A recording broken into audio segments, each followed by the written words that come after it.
Assalamualaikum warahmatullahi wabarakatuh.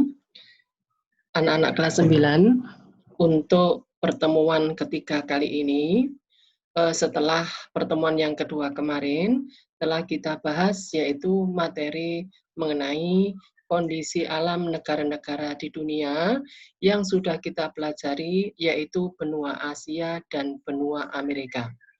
Di mana kalian dapat melihat materi tersebut di buku ajar yang telah Ibu berikan lewat e-learning ini. Nah, untuk bahasan berikutnya, kalian buka, yaitu benua Eropa, benua Afrika, dan benua Australia.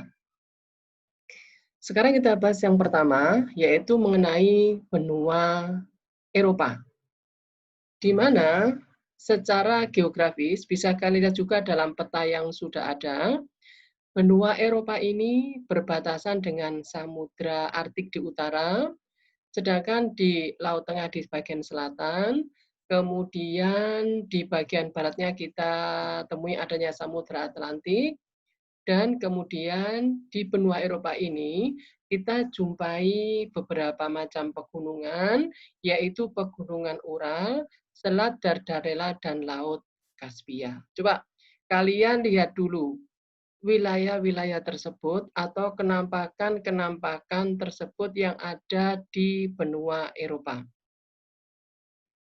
Untuk benua Eropa sendiri terbagi atas 4 kawasan atau region, yaitu ada Eropa Barat, Eropa Timur, Eropa Selatan, dan Eropa Utara. Ada satu pertanyaan, mengapa atau apakah yang mendasari pembagian wilayah tersebut? Kiranya pembagian wilayah tersebut yang membedakan adalah perbedaan kondisi geografis.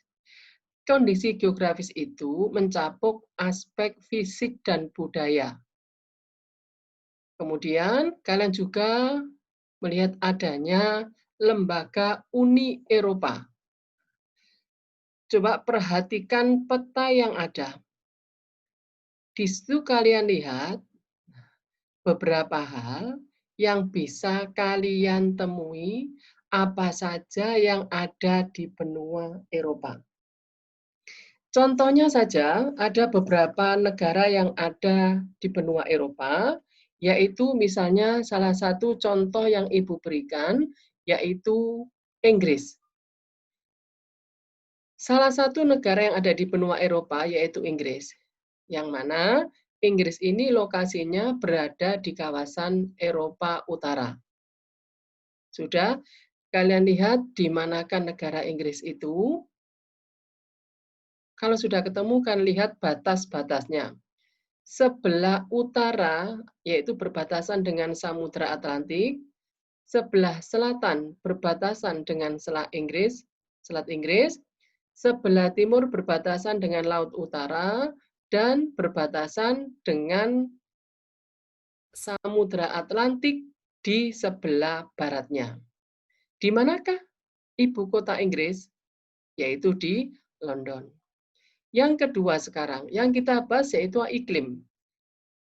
Iklim di Inggris dipengaruhi oleh iklim laut yang bersifat sejuk dan bersifat basah.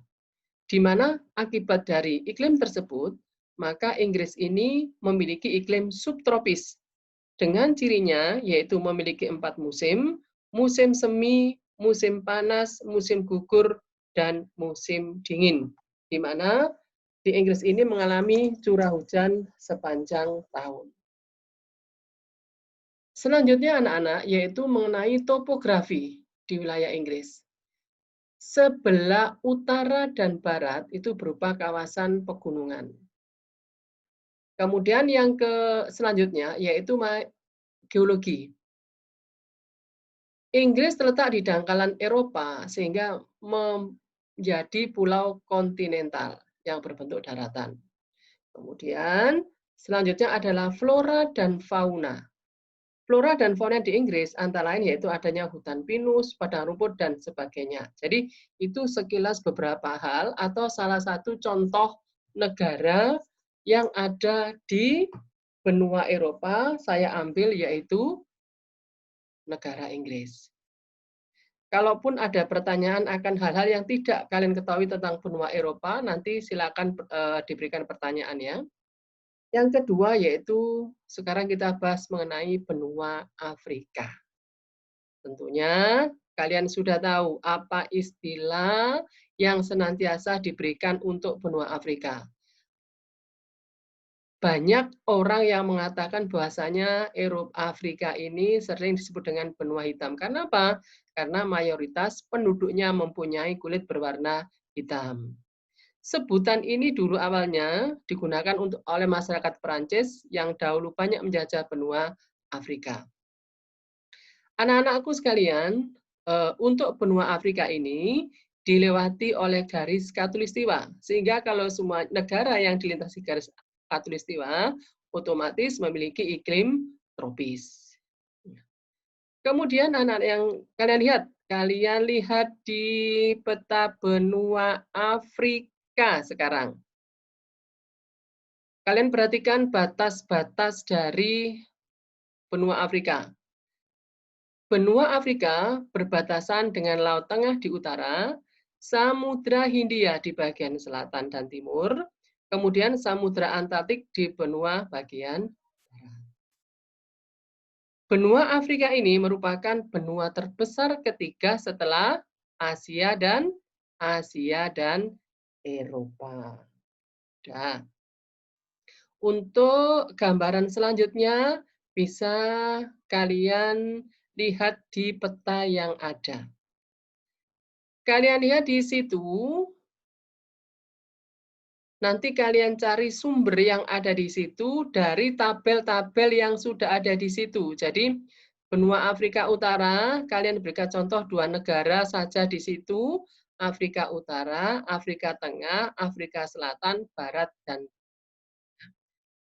nah, kemudian untuk selanjutnya kita bahas yaitu benua Australia. Australia ini merupakan suatu benua yang terkenal dengan suku yang ada yaitu suku Aborigin.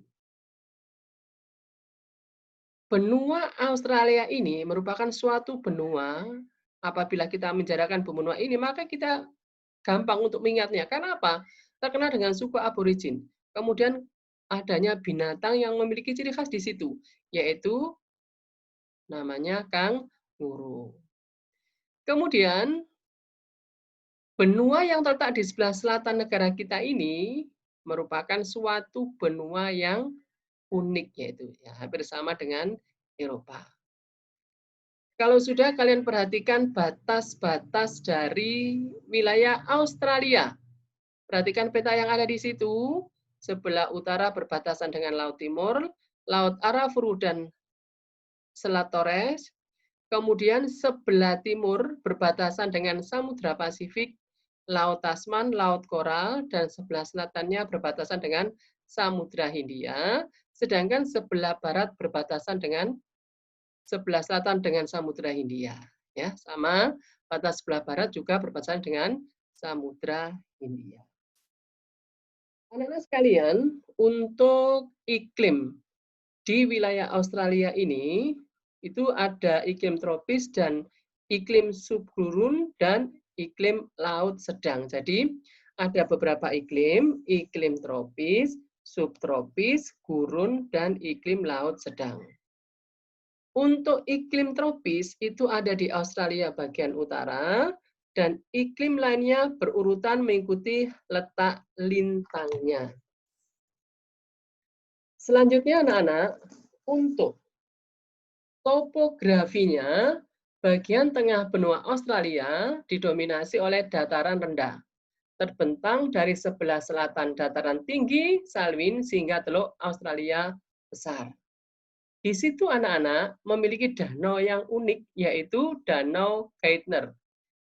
Danau ini memiliki keunikan dengan penampakan saat danau mengiring, yaitu tanpa ada padang garam yang sangat luas. Selanjutnya yaitu secara geologis. Kondisi geologis Australia tidak terlepas dari pengaruh proses pembentukannya. Kemudian, potensi daya alam yang ada seperti minyak dan gas alam, serta batu bara, biji besi, dan intan. Kalau sudah jelas untuk flora dan fauna Australia, ada kanguru, ada koala, dan kus-kus. Anak-anak sekalian, 3 hal yang secara singkat saya jelaskan, yaitu pada benua Eropa, kemudian benua Afrika, yang ketiga adalah benua Australia. Nah, untuk penugasan berikutnya, yaitu kalian cukup memberikan satu contoh negara di masing-masing benua. Misalnya tadi sudah saya contohkan, kalian bisa menggunakan satu tadi, yaitu benua Eropa, misalnya Inggris.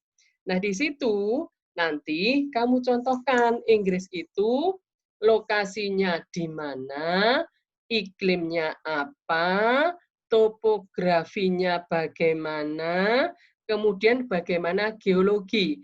Geologi itu yaitu kondisi batuan. Kemudian yang kelima adalah flora dan fauna. Saya ulangi lagi, untuk tugas di materi ini, yaitu kalian cukup mendeskripsikan satu negara di masing-masing benua. Contohnya satu misalnya tadi, di benua Eropa, kalian berikan contoh yaitu Inggris. Nah, Inggris itu kalian tulis di mana lokasinya. Lokasi itu batas-batasnya ya. Kemudian iklim, topografi, geologi, flora, dan fauna. Demikianlah untuk materi pada pertemuan ketiga ini. Silakan kalian baca lagi keseluruhan materi yang secara singkat saya berikan, dan jangan lupa untuk mengerjakan tugas yang saya berikan.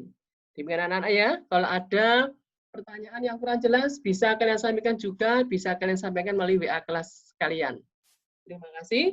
Assalamualaikum warahmatullahi wabarakatuh.